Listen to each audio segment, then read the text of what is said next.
Hello বন্ধুরা, সবাই কেমন আছো? আশা করি ভালো আছো। আমি রনিতা, রনিতার পৃথিবীতে সবাইকে স্বাগত। আজকে আবার একটা ভিডিও নিয়ে চলে এসেছি। আর আজকে হচ্ছে সোমবার। সোমবার তো মহাদেবের বার, আর আমাদের এখানে আজকে পুজো আছে। সোমবারে হচ্ছে হয়, এই বৈশাখ মাসের দিকেই হয়। আর মানে যে মন্দিরটাতে যাব মহেশ্বরের, উনি হাজরা বাবা নামে পরিচিত। তো সেই মন্দিরে পুজো দিতে যাব বলে রেডি হয়ে গেছি, স্নান হয়ে গেছে। আমি যাব, মেয়েরা পরে যাবে। আসলে ওইখানে এমনি তো পুজো হয়, আর এবছরে আমার যা পুজো দেবে, ওখানে ওর মানসিক আছে, পুজো দেবে। তো ওরা সবাই রেডি হয়ে চলে গেছে, কিন্তু মানে যেহেতু আমি গোছাতে পারিনি, আমার একটু দেরি হয়ে গেল। ও যেহেতু মানে ওখানে সব গোছানোর ব্যাপার আছে, সেই জন্য ওরা একটু বেরিয়েছে। আর আমাদের বাড়ি থেকে বেশি দূর না, 5 মিনিট হাঁটা পথে। তো আমিও সেই মতো রেডি হয়ে গেছি। আর এবার আমি যাব, আর ওখানে কেমন পুজো হয় বা মন্দিরটা কেমন, সবটাই শেয়ার করার চেষ্টা করব। দেখি কতটা শেয়ার করতে পারি। তো চলো বন্ধুরা, তোমরাও সাথে থাকো, দেখতে থাকো পুরো ভিডিওটা, আশা করি ভালো লাগবে। এই যে মন্দিরে এসে গেছি, আর এখন সবাই পুজো দিতে আসছে বলে লোকটা কম, কিন্তু আস্তে আস্তে যত সময় যাবে ততই মানুষের ভিড় বেড়ে যাবে, প্রচুর মানুষের সমাগম হয়। আর এই মন্দিরটা না একদম পুরো মাঠের মাঝখানে।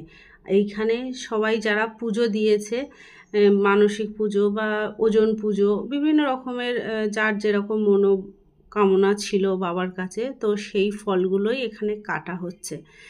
আর দুপাশে গাছপালা, জায়গাটা কিন্তু খুব সুন্দর, শান্ত নিরিবিলি।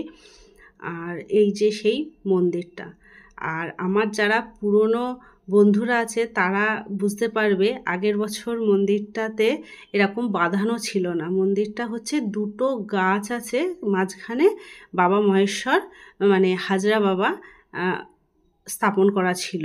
এই যে এই দিকের একটা গাছ, মানে গাছ বলতে কি একটা বট গাছ আর একটা অশ্বত্থ গাছ, দুদিকে দুটো বড় গাছ, আর মাঝখানে বাবা ছিলেন। কিন্তু এই আগের বছর পুজোর পরেই যে মন্দিরটা বানিয়ে দিয়েছে। এখন সুন্দর করে মন্দির হয়েছে, মন্দিরের ভিতরে বাবাকে স্থাপন করেছে। আর এইখানটাতে মানে আগে যে মূর্তিটা ছিল সেটা এখনও এই গাছের এখানেই আছে। এখানে সবাই ধূপ বাতি পুজো দিতে এসে ওখানটাতেই জ্বালাচ্ছে। ভিতরে তো জ্বালানোটা ঠিক না, কেননা পুজো হবে বা বিভিন্ন মানে সব ভোগ ওখানে দেওয়া হবে, জায়গাটা কম। তো সেই জন্য বাইরের এইখানে সবাই বাতি আর মোমবাতি দিচ্ছে। আর এই যে ভিতরে চলে এসেছি, বাবাকে কত সুন্দর করে সাজিয়েছে, কত ফুলের মালা দিয়ে, যা পছন্দের ওনার, নীলকণ্ঠের মালা, তারপরে আকন্দের মালা, রজনীগন্ধার মালা দিয়ে সাজিয়েছে। আর মহেশ্বর থাকবে, নন্দী থাকবে না তো তা তো হয় না, সামনে একটা নন্দীকেও রেখেছে। আর তখন পুজোর সব জোগাড় চলছিল। আর এই দিকটাতে যারা মানে পুজো দিয়েছে, অনেকে ফল কেটে দিয়েছে সেইগুলো।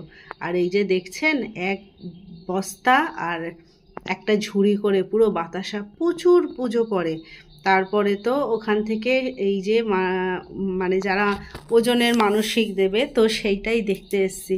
দেখতে বেশ তো ভালো লাগে। আর একটা অবিশ্বাস্য যে কি, এইটাই দেখুন না, বাচ্চাটাকে যে ওজন করাচ্ছে না, ওনাদের সামর্থ্য মতো তো সব কিছুই দিয়েছে, কিন্তু একটুকু মানে ডালা মানে ডালা বলতে বাচ্চাটা যে বসেছে একটুকু কিন্তু নড়ছে না।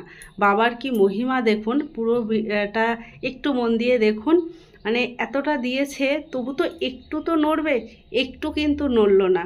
কিন্তু শেষে উনি বাবাকে স্মরণ করুন, আর যাই হোক দেখবেন সামান্য 5 রকম ফল একটা পেপারে করে যেই এসে মানে দিল, আর সঙ্গে সঙ্গে মানে পুরো দাঁড়িপাল্লাটা সমান সমান হয়ে গেল। আসলে মানে এতেই বোঝা যায় যে মন থেকে বাবাকে বাবা বলি বা যে কোনো দেবতাকে ডাকলে কিন্তু ঈশ্বর অবশ্যই সাড়া দেন। এই যে বসে আছে কিন্তু একটু করে, আর এই যে প্যাকেটে করে যে বললাম 5 ফল যেই দিল, আর দেখতে পেলেন কেমন সমান সমান হয়ে গেল। কিন্তু অতটা যে ফল আগে দিয়েছিল, সামান্য তো নড়তে পারতো, সেটা কিন্তু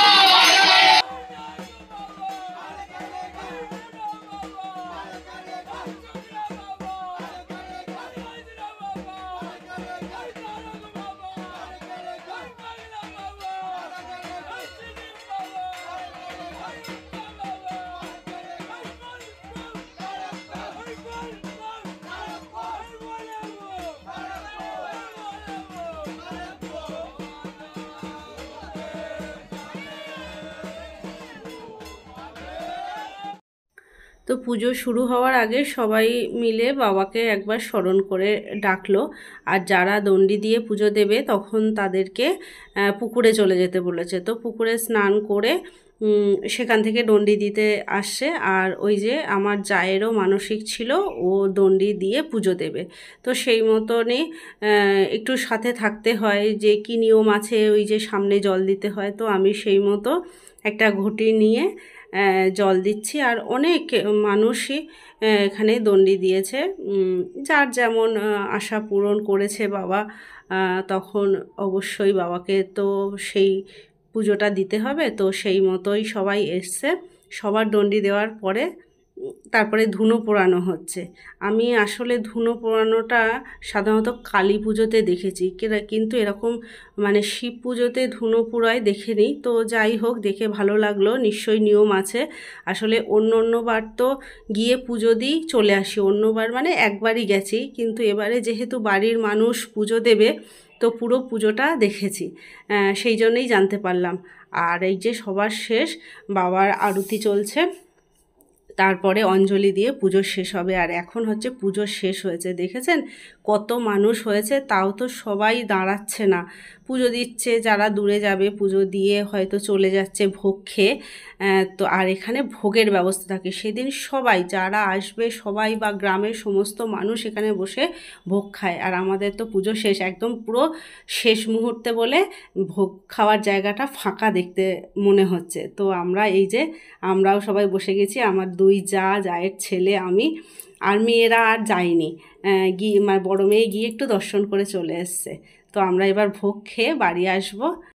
ভোগে ছিল গোবিন্দভোগ চালের খিচুড়ি, একটা সব রকম সবজি দিয়ে চচ্চড়ি আর পায়েস। তো যাই হোক, ভিডিওটা আজকে এই পর্যন্ত।